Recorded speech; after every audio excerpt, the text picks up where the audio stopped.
market news now. Asia tracked losses on Wall Street after U.S. data showed a softening in the labor market. The dollar and the yen strengthened on concern of rising tensions between America and China. According to reports, U.S. President Joe Biden aims to sign an executive order in the coming weeks that will limit investment in key parts of China's economy by U.S. businesses. Meanwhile, Africa's largest lender by assets, Standard Bank, reported that its first quarter earnings rose by 37.8%, helped by higher interest rates and growth in transactional volumes. Standard Bank said credit impairment charges in the quarter were higher than a year earlier as the bank's customers grappled with the rising cost of living and the corporate and sovereign risk migration. However, to give us more details on the latest when it comes to the markets, we are joined by Warwick Lucas from Galileo Securities. Warwick, thank you so much for your time. I mean, it's Friday. Let's take stock of the week that was and perhaps unpack some of the key themes or events that caught your attention this week. Okay, so I think it's certainly been a very choppy week. By that I mean up and down on both the global and local bourses and currencies, certainly capping off a really tough month for South African bonds, which have gone up from rates of about 10.6 to 10.9, nearly 11, which means that South African lending costs are quite high. I think last week the temperature in Asia has been a little bit warm for my liking, with military exercises by both the Chinese Axis and Western allies and ICBM tests. Meanwhile, our local CPI has surprised to the high side, and we had our third month of negative retail sales. So it shows that inflation itself is actually leaning onto consumer confidence a bit. But it was good to see that the Chinese GDP was positive above expectations. However, Japan CPI was 3.1%, and it's at its core 3.8%.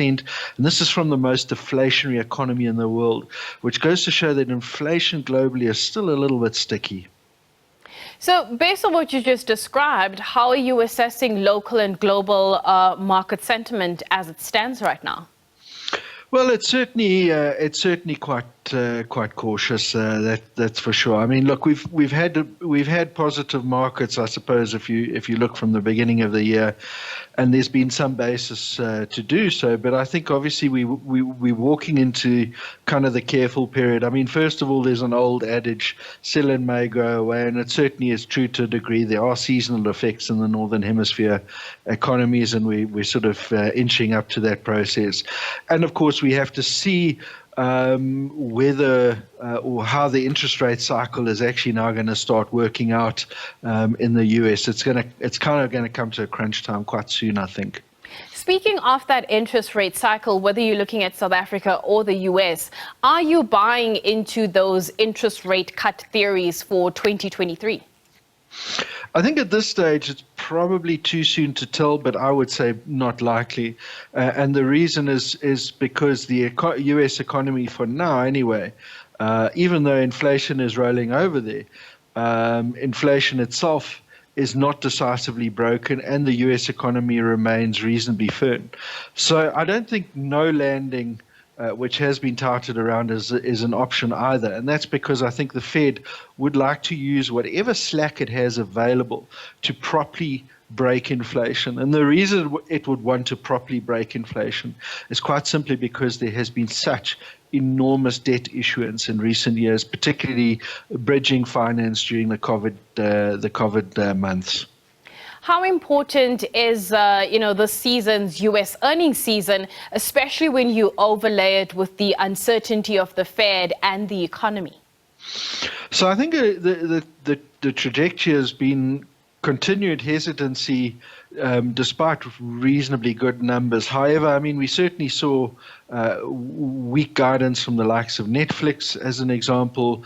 Certainly more caution coming through with the likes of Tesla. We're seeing price cuts in their stock there. Slowdowns in the banking firms such as Morgan Stanley and Goldman's. Johnson & Johnson having specific issues. Even AT&T looking pretty cautious there. So then let's bring it down to South Africa. We've just had a few, or rather quite a number of South African listed companies release their earnings. When you look back at the figures that came out and the guidance, what do you make of that? And was that, I suppose, in line with your expectations going into SA's results season? Well, I think we always need to remember in the background that economics is a social science, which means that you've got to try and figure out what people are doing.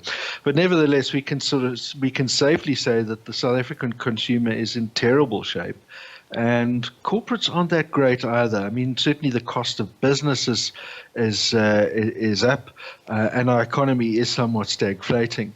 Now, the banks, I mean, I've pointed to them before as being likely to show good earnings. Firstly, because the yield curve is steep, that means short-term interest rates versus long-term, and also because of the opportunities in green loans. But I think it's important to bear in mind that even the banks are going to have to be quite careful about how they approach that, because in the meantime, they have to make sure that the existing loans, whether it's to consumers directly or whether it's the likes of property books, they have to be quite careful that they continue to manage those provisions properly, and that that those loan books don't fall over into the current weak economy. So we might not see the magic come together all at once from them. Before I let you go, with just under a minute left, how difficult has it become for you as an investor in this current environment? I think it's become quite tricky, particularly in the South African environment, because we're basically running at a zero growth economy. It's become very much dog eat dog, and picking the winners is really a case of picking, well, who's taking whose lunch, and certainly that's made it quite noisy, and it's meant that the cost of capital in South Africa remains pretty high, and of course that bond market is not helping either. Certainly we're looking forward to the days that we are looking again a little bit more creditworthy, and that there's a bit of power coming back out of the power companies and private producers, which gets business going again. Warwick, let's leave it there. Thank you so much for your time. That is Warwick Lucas from Galileo Securities. And throwing into next week, we are expecting earnings from the likes of Alphabet, Meta, as well as Microsoft. And not forgetting the Bank of Japan's interest rates decision, which will be happening later on in the week. But that is it from me. We're going to take a quick break. When we come back, we'll have more for you, so stay tuned.